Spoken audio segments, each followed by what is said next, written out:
Welcome to Real Estate Radio Live, an informative and engaging podcast discussing everything you need to know about the world of real estate. Your host, Joe Caccera, provides you with insight and guidance on how to buy, sell, finance, and invest in real estate. He also offers real estate tax management strategies, new construction advice, home improvement tips, and much, much more. And now, to guide you around the world of real estate, here's your host and Real Estate Radio Live team leader, Joe Caccera. Welcome in, Joe Caccera with Real Estate Radio Live, the podcast series. Thank you again for tuning in. Thank you for continuing to pass along the information, downloading those podcasts, and sharing it with your friends and all others. For more information, you can always go to reradiolive.com. Before we get started, and I introduce my guest today, let me just real quickly remind you, if you are in need of any purchase financing on residential property, maybe you are looking to purchase a home, get pre-qualified, or refinance, consolidate first and second, or just try to figure out if it makes sense or not. Rates are still very, very low. You can always contact me, 408-838-9060, or you could email joe at reradiolive.com. All right, most of you know that for 7+ years we have focused on education and information, so we work real hard here as a group to provide you with great guests like today, content, information. Really, our objective has been the same since day one, and that is to help you, the consumer, make wise decisions in and around your real estate. So with that, let me invite my guest that is with us every once in a while. It's Kathy Fettke. She is the co-CEO and co-founder of Real Wealth Network. Good to have you back, Kathy. Thanks for having me. Always good to have you. A wealth of resources for sure. Kind of goes right along with your wealth of network. You're always a wealth of resources for us. So, Thank you. You've been in this crazy business a long time, and you've really seen a lot and been through quite a bit. So it's always good to have you on. Maybe before we get started here, Kathy, if you could give our listeners a little bit about your background and then kind of your current roles and responsibilities with the group today. Sure. Yeah. My background, I'm the co-CEO and founder of Real Wealth Network, which is a real estate investor group focused a lot on education, and that never ends in this industry. I've been in it for a couple decades now, and I'm constantly learning. And so I learned right along with our audience.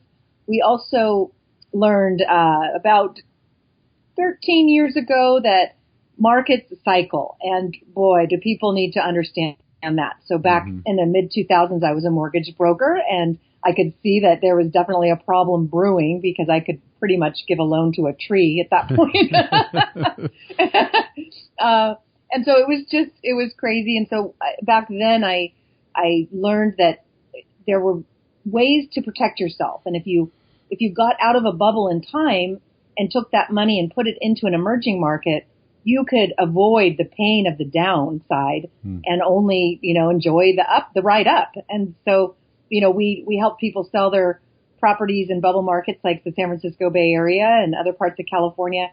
And at the time, take that money and buy in a 1031 exchange. So defer even the tax gain on that and buy in Texas, which at the time was just at the beginning of its boom. Mm-hmm. So those who listened didn't feel the pain of the downturn, and in fact, tripled or quadrupled their cash flow, and the properties in Texas have doubled, if not tripled, since then.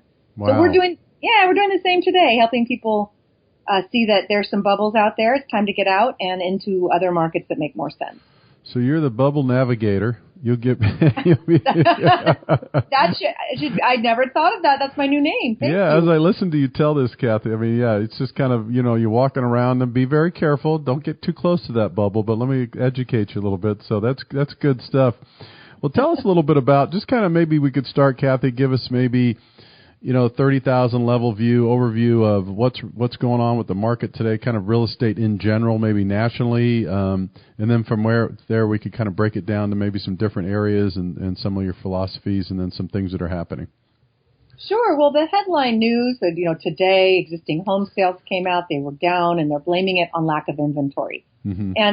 And that's so funny. Again, market cycle. I mean, it was just 5 years ago that we had nothing but inventory. You couldn't get rid of homes, And so people need to remember that, this is a short period in time where we have limited inventory.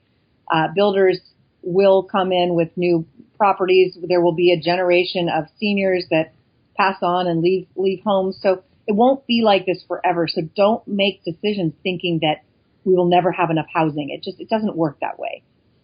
So that's kind of the big story is in the popular markets, the places, the hot cities of America, meaning LA, San Francisco, Seattle, Portland, Miami, New York, Denver. These areas have home prices are beyond what they were at the last bubble. Mm-hmm. So you just have to ask yourself, is that sustainable? Mm-hmm. And can people afford to live in those areas, especially if interest rates go up or if there's any kind of recession? Mm-hmm. So that's my concern is people are buying, it's a frenzy, but what they're not remembering is that things can change. Right.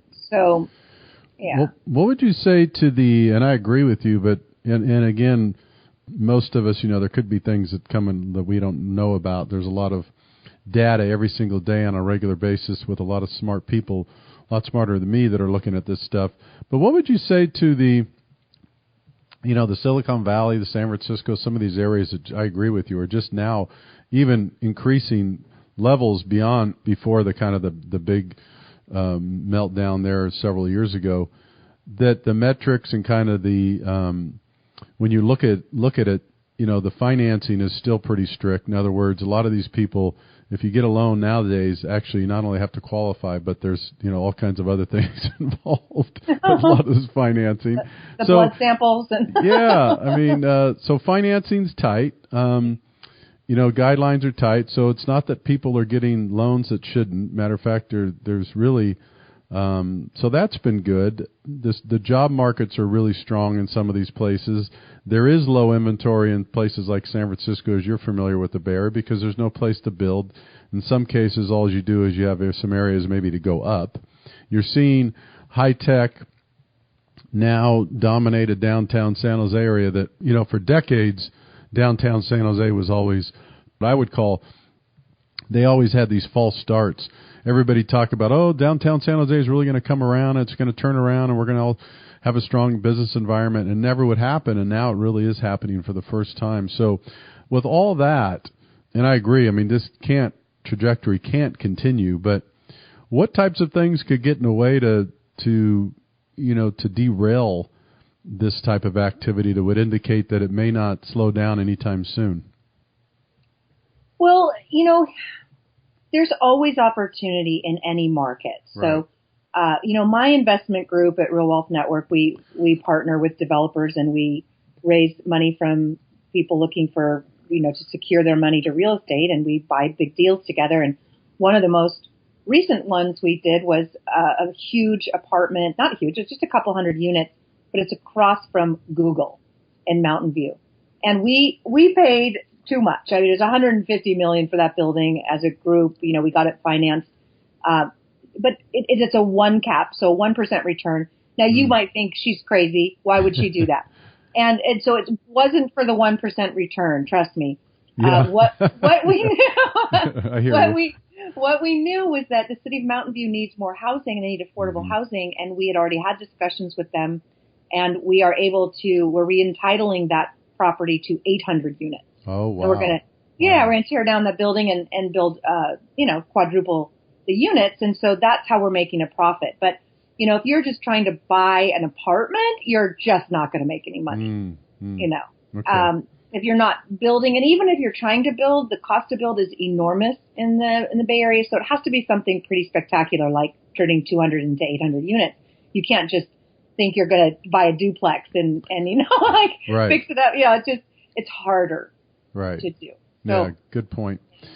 What part of the let's kind of go through some of the areas. What part of the U.S. are experiencing some of the housing? So maybe some housing recoveries, rebounds. Maybe give us kind of an overview what you'd think rebounds, recoveries versus maybe some that are still problematic in your opinion. Yeah, well, the most important thing that we look at is demographics and job growth. Mm-hmm. So we know that we've got two populations that are driving the economy right now. It's the baby boomers and the millennials. Yeah. The baby boomers are retiring. They're 10,000 are turning 65 every single day. And so we're following where they're going because they're not following jobs, right? They're just trying to go somewhere cheap and cheerful. Yeah. And so, when I have a migration map I look at, and there are more people leaving California than entering, from net migration, and they're moving up north. They're going to Oregon and Washington. They're going to Nevada, Arizona, and Florida and Texas. So Nevada, Florida, and Texas makes a lot of sense because they're no state income tax states. Yep.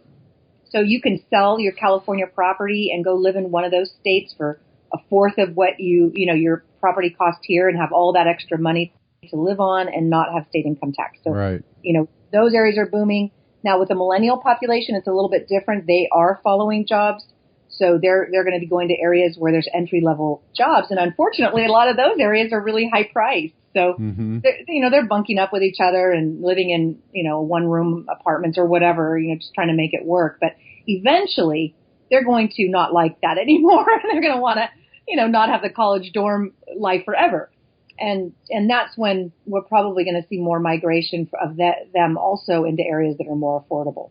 Yeah, that makes a lot of sense. And so those, you would hope in theory, as you described that, kind of lay that out, that as a lot of the baby boomers are exiting California, you would hope that would leave, perfect segue, and leave some room for the millennials to come in. But maybe that's still got to take some time to see itself through because, the shortage just doesn't seem, I haven't seen a housing shortage and a low inventory like this since I've been around here. And I've grew up here and been here for 40 plus years. So this is interesting dynamic right now, and it's specific to the Bay Area anyway. Well, that's the problem. You look at a place like Texas and, sure, people say there's nothing but land, but, there's a lot of land around California. There is. You're right. That's true. Yeah. So it's not about land. It's about the ability to do anything with that land. Good point. And, in Texas, there is very little zoning. You can build a garbage, you can have you have to be careful because there's not a lot of strict zoning laws, and you could have a dump, put in next to your property. But so that's maybe extreme. But in California, you just can't do anything. Right. Yeah. Yeah, no, that's a good point. Well said. All right, we're going to take a quick break. When we come back, we're going to continue talking to Kathy Fettke, always a great source of information, giving us kind of an overview of some national statistics, what's going on in the housing market, and now we'll drill down. We come back a little closer to some of the things going on, some additional forecasts, and then maybe some of her suggestions and kind of insights of what we can expect maybe as this year wraps up and then going into the future. This is Joe Kuchera with Real Estate Radio Live. I'll be back with you to continue in just a minute. For more information on today's program, visit reradiolive.com. That's reradiolive.com.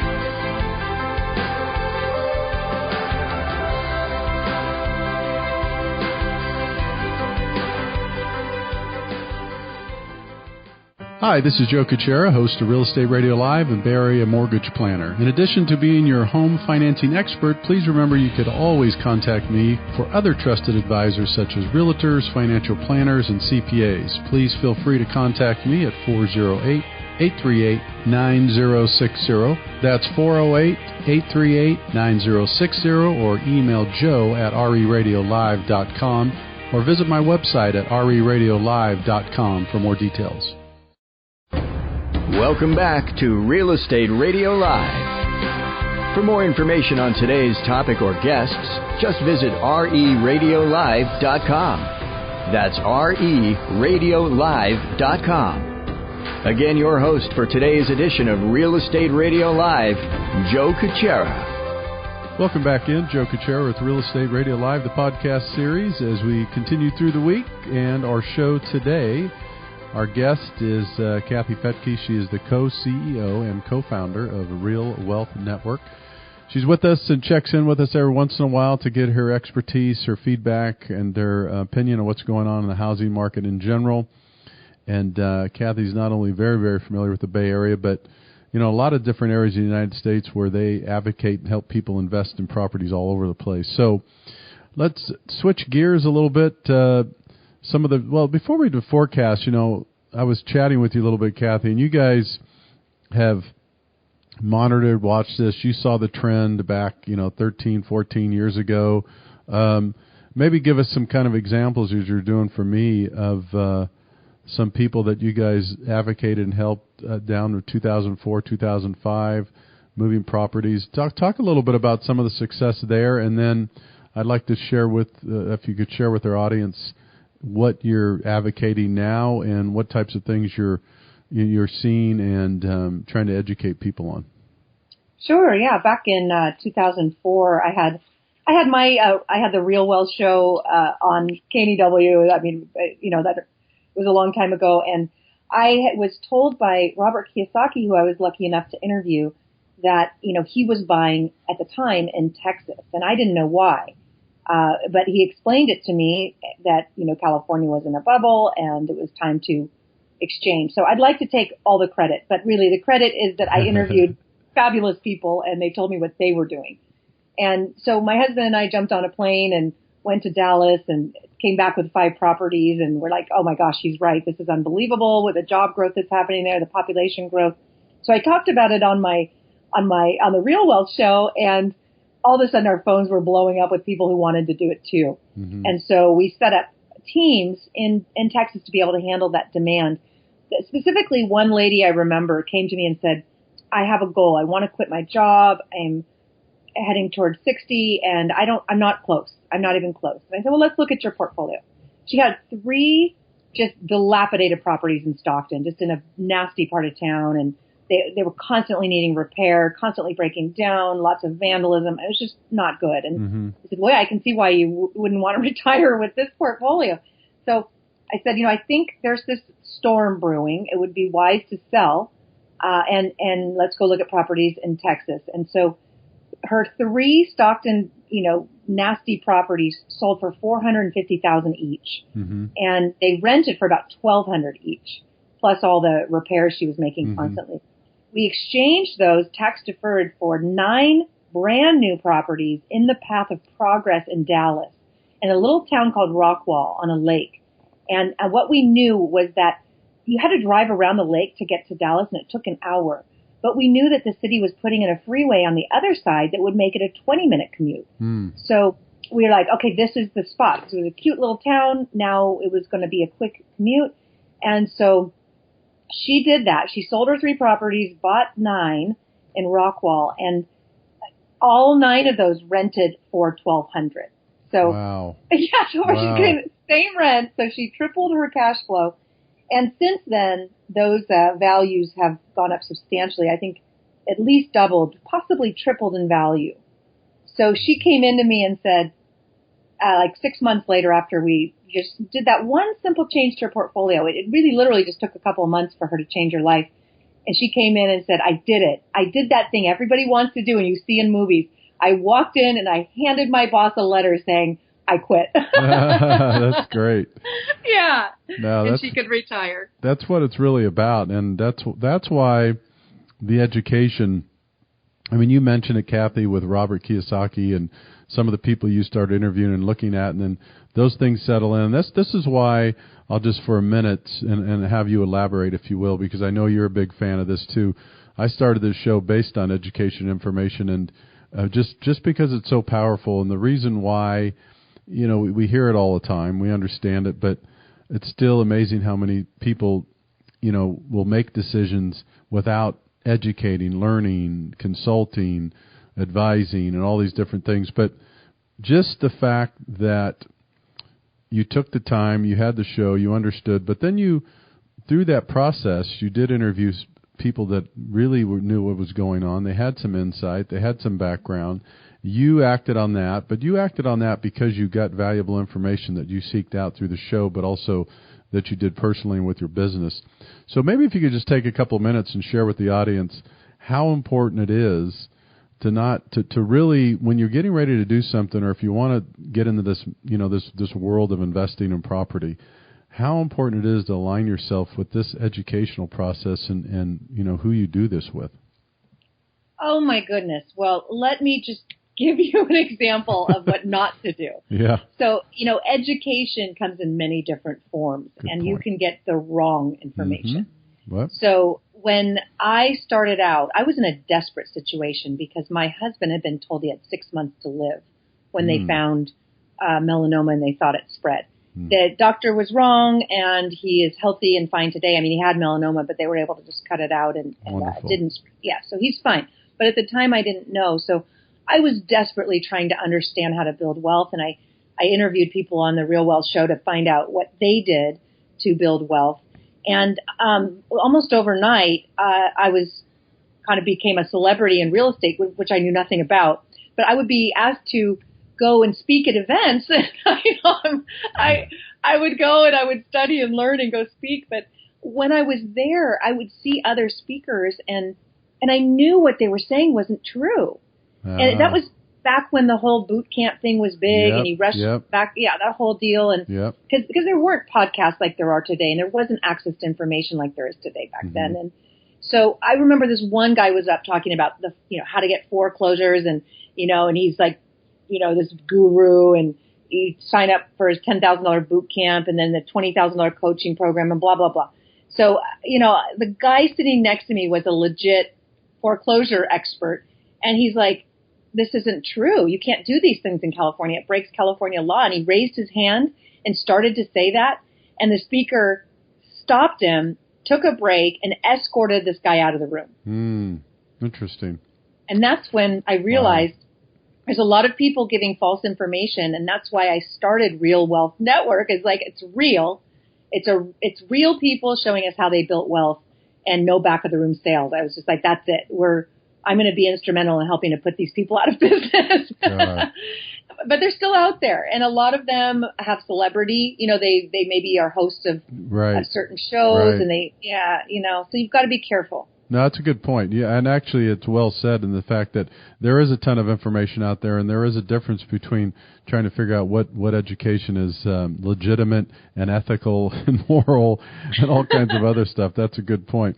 We have about 4 minutes or so left, so I want to make sure I get some of your knowledge again and some of your feedback here. So where are some of the markets as we sit here today? We're halfway, a little more than halfway through 2017.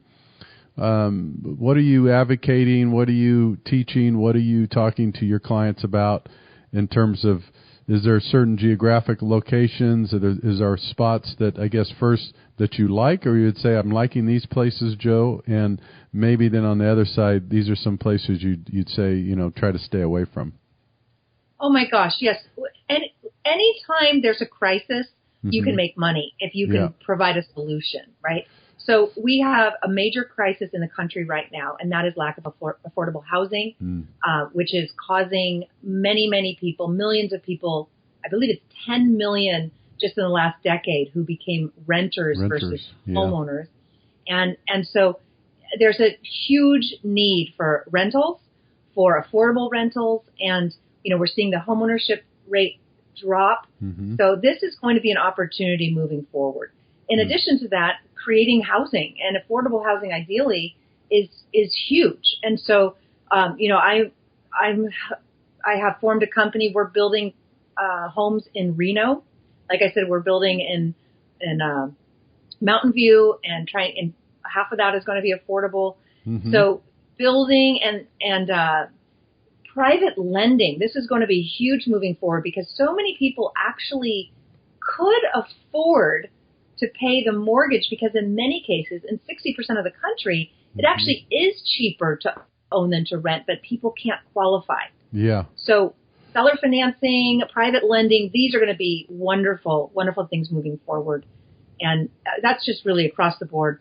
But there are certain areas I would say do not buy a rental property in the San Francisco Bay Area. I have so many, I had a lady come up and say at my last event, I just bought a fourplex in Berkeley. I said, wow, what's your cap rate? And she's like, what's a cap rate? What's your rental income? I'm not sure. Well, what's your return? I don't know. Like, oh, what did you buy it for? Oh, because it's going to appreciate. You know, Boy. Don't do that. Don't do that. Well, we have a minute or so left. Talk about, because I've been really talking about this for a while too, and others have, and this the greatest transfer of wealth in the history. If just take a minute or so to finish up with that, is that because of the obvious wealth with grandparents and now baby boomers and that are passing that along? Although baby boomers still need money for a while to live. So how do you look at that, and do you see a lot of wealth being transferred here in the next several decades? Well, certainly in the last decade, there was massive wealth made by anyone who was wise enough to jump into real estate between 2009 and 2013. Today, the price gains have already happened in many areas. So the common mistake people make is thinking that will continue. So you got to be careful there. But there's parts of the country that have not recovered yet. And so there is, you haven't missed out. You just have to go to the right places. And we have a whole list of that on our website. I probably don't have time to go into it today, but they're judicial states. These are states where all foreclosures had to go through the court system, so they still have a lot of foreclosures and distressed property. So there's still opportunity to get in. Just be in today's world, you've got to make every decision as if there was a massive recession coming or a massive boom. And whatever you invest in needs to be able to thrive in either scenario. Mm-hmm. Yeah, well said. Well, we're running out of time, so if you could, speaking of that, why don't you, before we duck out, if you could, Kathy, let people know where they could reach you, the website, or contact information. Sure. Real Wealth Network. That's real like real estate, wealth like your money, and network, as in the network nationwide. We have people finding you deals. RealWealthNetwork.com. It is free to join. And then you can find my Real Wealth show on iTunes. Very good. Kathy, I want to thank you for your time. It's always great and insightful having you on the show, and I'm sure we'll have you back in a couple of months. So thanks again, and all the best of luck to you. Thank you so much. All right. Take care. You too. This is Joe Kuchera with the Real Estate Radio Live. Kathy Fettke, always a great guest. Thanks again for tuning in. If for more information, you could always go to reradiolive.com. Until next time, take care. You've been listening to Real Estate Radio Live. For more information on today's program, visit reradiolive.com. That's reradiolive.com. Subscribe to our podcast. Discover more at reradiolive.com.